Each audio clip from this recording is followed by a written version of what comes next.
अस्सलाम वालेकुम दोस्तों, मैं हूं रिजवान और आप देख रहे हैं अपना यूट्यूब चैनल BNI TV। दोस्तों, आज की इस नई वीडियो में हम आपको PCB के नए राजा रामीज़ द रेनबो राजा के बारे में कुछ ऐसी बातें बताएंगे जो शायद आपने इससे पहले ना जानी हो।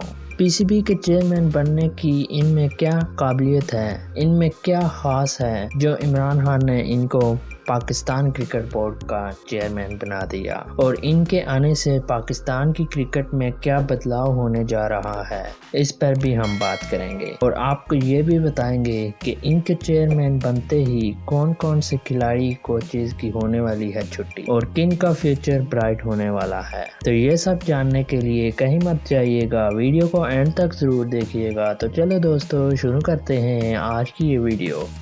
सब्सक्राइब कीजिए BNI TV को और साथ ही साथ बेल आइकॉन को भी प्रेस कर दीजिए सबसे पहले बायोग्राफी और इंफॉर्मेटिव रिलेटेड वीडियोस देखने के लिए।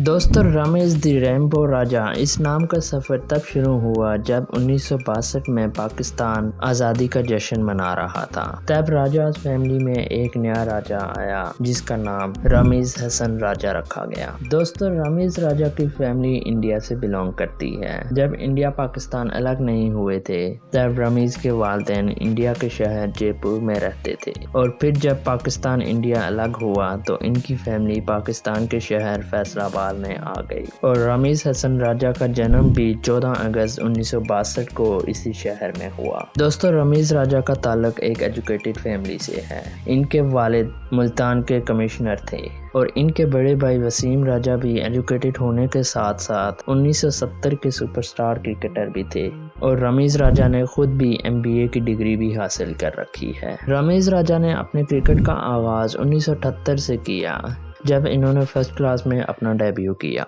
उसके बाद रामीज़ राजा 1989 में अंडर 19 टीम के साथ इंडिया गए जब खालिद कुरैशी अंडर 19 टीम के कप्तान थे।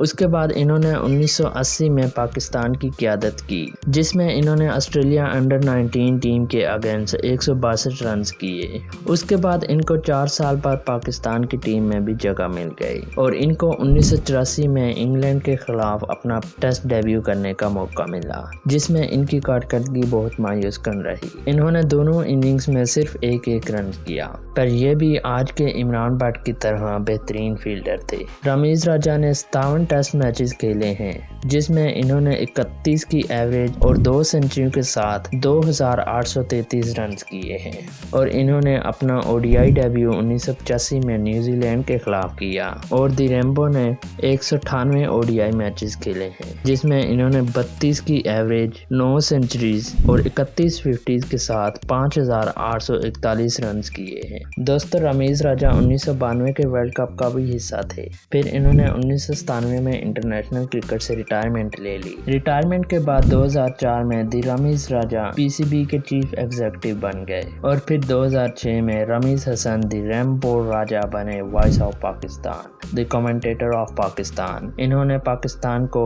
एज अ कमेंटेटर भी रिप्रेजेंट किया और अब ये बहुत ही एक्सपेंसिव कमेंटेटर भी हैं। दोस्तों, इस सब के अलावा रामीज़ राजा बहुत बड़े यूट्यूबर भी हैं। इनके इस वक्त यूट्यूब पे 1.63 मिलियन सब्सक्राइबर भी हैं। ये यूट्यूब पर हर पाकिस्तान के मैच पे तबसरा करते हैं, और ना सिर्फ पाकिस्तान बल्कि और टीमों के बारे में भी ये बताते हैं, और उस पर ये खिलाड़ियों की खामियों के बारे में बताते हैं। और अब द रेनबो को इमरान खान ने एहसान मानी के बाद इनको PCB के चेयरमैन के लिए चुन लिया है, और अब इनकी कारकर्दगी के बाद ही ये पता चलेगा कि ये एक अच्छा फैसला था या बुरा। ज़ाहिर तो ये एक बहुत अच्छा फैसला लग रहा है क्योंकि रामीज़ राजा ने खुद भी क्रिकेट खेली है और कप्तानी भी की है, और इसके अलावा पूरी दुनिया में इन्होंने कमेंट्री भी की है जिससे ये क्रिकेट को बहुत अच्छे से समझते हैं, और इन्होंने बाकी दुनिया की भी क्रिकेट को बहुत अच्छे से कवर किया है। और साथ ही साथ ये टीम के साथ ही रहते थे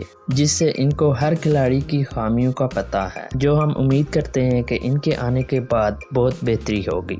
अब लास्ट पे बात करते हैं कि कौन कौन से खिलाड़ी हैं जिनको रमीज़ राजा के चेयरमैन पीसीबी बनने के बाद रेड कार्ड मिल जाएगा और कौन से हैं जिनको ग्रीन कार्ड मिलेगा, जिनका फ्यूचर हसीन है। तो सबसे पहले तो जिन्होंने स्पॉट फिक्सिंग की है, जैसे आमिर, शर्जील और भी काफ़ी सारे ऐसे खिलाड़ी हैं जिन्होंने स्पॉट फिक्सिंग की है, जिन्होंने पाकिस्तान का नाम बदनाम किया है। तो रमीज़ राजा की लिस्ट में ये बंदे तो बिल्कुल नहीं आएंगे और फ्यूचर ब्राइट यंग खिलाड़ियों का होगा, क्योंकि रमीज़ राजा यंग खिलाड़ियों को बहुत ज़्यादा लाइक करते हैं। और आमिर का मेरे हिसाब से वर्ल्ड कप खेलना भी अब बहुत मुश्किल लग रहा है, क्योंकि रमीज़ राजा भी आमिर से ज़्यादा खुश नहीं है और आमिर मैनेजमेंट से खुश नहीं है। और इस वक्त T20 वर्ल्ड कप में मैनेजमेंट भी यही रहेगी, क्योंकि इस वक्त वर्ल्ड कप सर पे है। तो रमीज़ राजा इस मैनेजमेंट को अभी चेंज नहीं कर सकते, पर वर्ल्ड कप के फ़ौरन बाद मिसबाह उल हक और वकार यूनुस की भी छुट्टी हो जाएगी, इस मैनेजमेंट को भी चेंज करेंगे, पर उससे पहले नहीं। तो बकौल आमिर इस टीम में तब तक वापस नहीं आएंगे जब तक मिसबाह उल हक और वकार यूनुस इस मैनेजमेंट में हैं। ये दोनों जब तक पाकिस्तान टीम के साथ हैं तो मोहम्मद आमिर अपनी रिटायरमेंट भी वापस नहीं ले सकेंगे। अगर एहसान मानी होते तो शायद इस मामले पे कुछ बात करते और आमिर को इस मैनेजमेंट के बावजूद वर्ल्ड कप खेलने के लिए राजी करते, पर रमीज़ राजा ऐसा कभी नहीं करेंगे। वो आमिर को खुले आम छोड़ देंगे, वो आमिर के पीछे कभी भी नहीं लगेंगे। तो इसलिए मुझे अब आमिर का फ्यूचर खत्म लग रहा है। कम से कम वो अब पाकिस्तान के लिए आगे खेलते हुए हमें दिखाई नहीं देंगे। आपकी इस पे क्या राय है, आप हमें कमेंट में बताएं। मेरी राय ये है कि आमिर को वर्ल्ड कप खेलना चाहिए। He is a world class bowler, हमें वर्ल्ड कप में इसकी ज़रूरत पड़ेगी।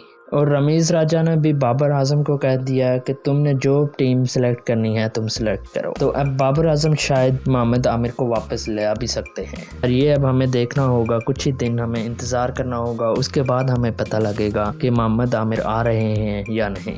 वैसे तो CPL में मोहम्मद आमिर की कारकर्दगी बहुत अच्छी जा रही है और इस बेस पे शायद वर्ल्ड कप में वो आ भी जाएं। मेरी विश है कि मोहम्मद आमिर पाकिस्तान की टीम में आए और वर्ल्ड कप में हमारा साथ दें, और ये वर्ल्ड कप भी हम इंशाल्लाह जीतेंगे। तो दोस्तों, अगर तो आपने अभी तक हमारा YouTube चैनल सब्सक्राइब नहीं किया तो अब इस चैनल को सब्सक्राइब कर दीजिए। वीडियो अच्छी लगी है तो इस वीडियो को एक लाइक भी कर दीजिए और कमेंट करके मुझे बता दें कि आपको ये वीडियो कैसी लगी। आज के लिए इतना ही, मिलते हैं अगली वीडियो में एक नए कंटेंट के साथ। तब तक के लिए मुझे इजाज़त दीजिए। अल्लाह हाफिज़।